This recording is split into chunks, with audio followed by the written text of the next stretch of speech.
A mente quebrada de Eren e seus pensamentos psicóticos. Nesse vídeo vamos analisar a evolução psicológica desse ser, mais conhecido como Eren, só que de um ponto de vista humano. Não é querendo desrespeitar os animais, anfíbios, mas pelo descobrimento da ciência a gente é mais inteligente. Vou estar destacando traumas, decisões e sua transformação em algo que ele mesmo odiava muito. Agora se inscreve aí se é biscoito ou curte se é bolacha. Pausa pro merchan. Eren começou como um garoto inocente, mas no final ele acabou se tornando um monstro que jurou destruir tudo. Mas a pergunta que nos fica, por quê? Como alguém que sonhava com a liberdade virou responsável pelo maior genocídio do mundo? Vamos mergulhar na mente mais perturbada de Attack on Titan, a mente do Eren. Começando pela infância, que é o trauma principal de todo protagonista. O mundo de Eren começou a ruir no dia que um titã devorou a mãe dele. Certo, eu acho que todo mundo que teve um amor materno aconteceria isso, né? Ainda mais com um titã enorme partindo sua mãe no meio com uma mordida. E até esse momento, falando na minha opinião, eu acho que ele foi muito forte. Aquilo não foi só um trauma físico, foi uma ruptura psicológica. Ele não perdeu sua mãe, ele perdeu a segurança, a inocência e a sensação de controle. E ali nasceu um garoto movido pelo ódio. Desde pequeno, Eren acreditava que a liberdade só viria pela força, mas ele nunca soube o preço real dessa força.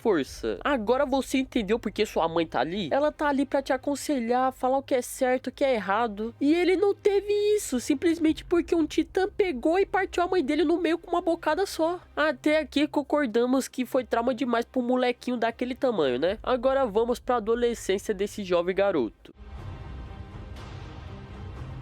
Quando se junta a tropa de exploração, Eren ainda parece ser um protagonista clássico. Corajoso, impossível, cheio de justiça. Mas a mente desse psicopata não era assim. O mundo dele era simplesmente: os titãs são monstros e os humanos são vítimas. Mas é claro que ele viu tudo aquilo acontecer, a mãe dele, a guerra, tudo. Mas custava dar uma pesquisada?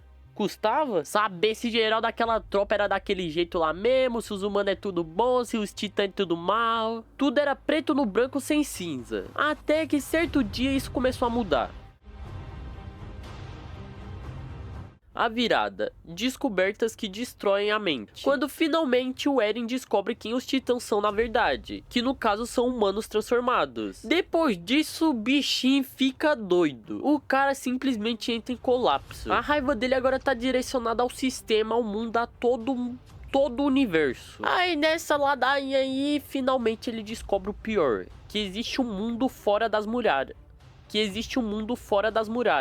E que ele e o povo dele são vistos simplesmente como demônios. E que tudo que ele acreditava era uma mentira contada por quem o criou. E naquele momento o garoto idealista começa a morrer. E nasce um tremendo psicopata. Duvido você acertar quantas vezes eu xinguei o Eren até o final do vídeo. Quem acertar ganha um bombom via correio. Até o momento que chega a alienação total e o Eren fatalista. O Eren passa a acreditar que tudo já está predestinado e que ele já viu tudo acontecer. E que tudo que estava por vir, morte, sofrimentos, destruição, é inevitável. Aí ele para de lutar contra o destino e começa a abraçá-lo. Ele vira o executor da própria tragédia. Se afasta dos amigos porque até deles mesmo precisa se afastar. E seguindo esse mesmo processo, ele simplesmente deixa de ser humano. Ele vira... Eu trato isso como uma casca vazia. Pra chegar o momento de você parar de ser humano. Isso é bizarro. E esse esquadrão de exploração aí não tinha um CAPES.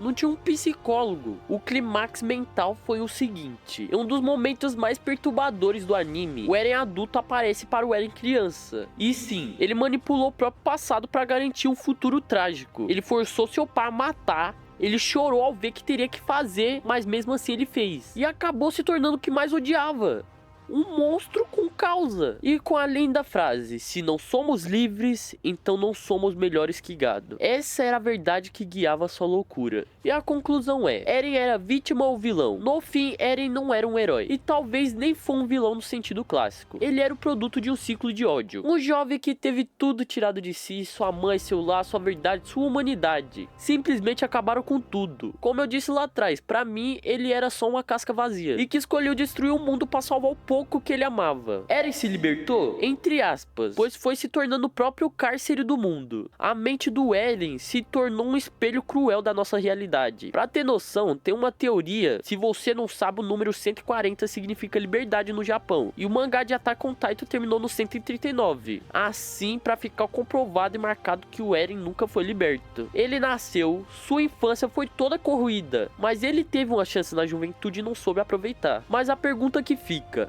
até onde você iria pela liberdade? Lembrando que o autor odeia o Eren. E se vocês assistiram até aqui, responda as perguntas que eu fiz aí nos comentários.